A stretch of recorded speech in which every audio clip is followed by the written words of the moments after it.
മിശിഹായിൽ സ്നേഹം നിറഞ്ഞവരെ, ഇന്ന് പരിശുദ്ധ കത്തോലിക്ക സഭ നമുക്ക് വിചിന്തനത്തിനായിട്ട് തരുന്നത് സമരിയാക്കാരി സ്ത്രീയുടെ ജീവിതത്തെ പറ്റിയാണ്. അവളുടെ വിശ്വാസത്തെക്കുറിച്ചും അതേപോലെ തന്നെ അവളുടെ ആ സമൂഹത്തിലെ വിശ്വാസത്തെക്കുറിച്ചുമാണ്. അവൾ ഈശോയിൽ നിന്ന് കേട്ട ആ വലിയ വിശ്വാസം, ഈശോയിൽ നിന്ന് സ്വീകരിച്ച ആ വലിയ സത്യം ആ ജനങ്ങളുടെ അടുക്കൽ ചെന്ന് പറയുമ്പോൾ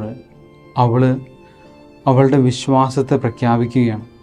അതേപോലെ തന്നെ ആ ജനം കർത്താവിൻ്റെ സന്നിധിയിലേക്ക് വന്ന് കർത്താവിൻ്റെ വചനം കേൾക്കാനായിട്ട് വരികയാണ്.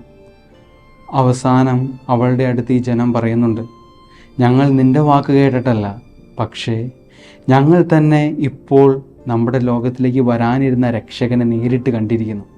ഇവൻ തന്നെയാണ് രക്ഷകനെന്ന് ഞങ്ങൾ വിശ്വസിക്കുന്നു. പ്രിയ സഹോദരങ്ങളെ, നമ്മളൊരു കാര്യം ചിന്തിക്കണം. ഈ സമരിയക്കാരി സ്ത്രീ തുടക്കത്തിലൊരു കാര്യം പറയുന്നുണ്ട് ജനങ്ങളോട്, ഞാൻ ചെയ്തതെല്ലാം എന്നോട് കൃത്യമായി പറഞ്ഞ ഒരു വ്യക്തിയെ ഞാൻ കണ്ടു.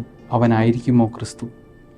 നമ്മുടെ ജീവിതത്തിൽ പ്രശ്നങ്ങളും പ്രതിസന്ധികളൊക്കെ ഉണ്ടാകുമ്പോൾ നമ്മൾ ചില സമയത്ത് ചിന്തിക്കാറുണ്ട്, ദൈവം എന്തേ ഇതൊന്നും കാണുന്നില്ലേ? ദൈവം എന്തേ എൻ്റെ വാക്കുകളൊന്നും കേൾക്കുന്നില്ലേ? എൻ്റെ പ്രാർത്ഥനകൾ കേൾക്കുന്നില്ലേ? പക്ഷെ ഒരു കാര്യം ആലോചിക്കണം, സമരിയക്കാരി സ്ത്രീയുടെ അടുത്ത് കർത്താവിന് വരാനൊരു സമയമുണ്ടായിരുന്നു. നമ്മുടെ ജീവിതങ്ങളിലും കർത്താവ് നമ്മളെ സൃഷ്ടിച്ചിട്ടുണ്ടെങ്കിൽ നമ്മുടെ ജീവിതങ്ങളിലും വരാൻ ഒരു സമയമുണ്ട്. നമ്മുടെ ജീവിതത്തിൽ പ്രവർത്തിക്കാൻ ഒരു സമയമുണ്ട്. അപ്പോൾ കർത്താവ് വരുന്ന സമയത്തും അതിനു മുമ്പും ഒരു ക്രിസ്ത്യാനിയായി ജനിച്ച് ജീവിക്കുന്ന നമ്മൾ ക്രിസ്തുവിൻ്റെ വിശ്വാസത്തെ നമ്മൾ പ്രഘോഷിക്കണം. അതാണ് ഒരു ക്രിസ്ത്യാനിയുടെ ദൗത്യം. ക്രിസ്ത്യാനിയായി ജീവിക്കണം, ക്രിസ്തുവിനെ പോലെ ജീവിക്കണം. അതാണ് ഒരു ക്രിസ്ത്യാനിയുടെ ദൗത്യം. ദൈവം നമ്മളെല്ലാവരെയും സമൃദ്ധമായിട്ട് അനുഗ്രഹിക്കട്ടെ.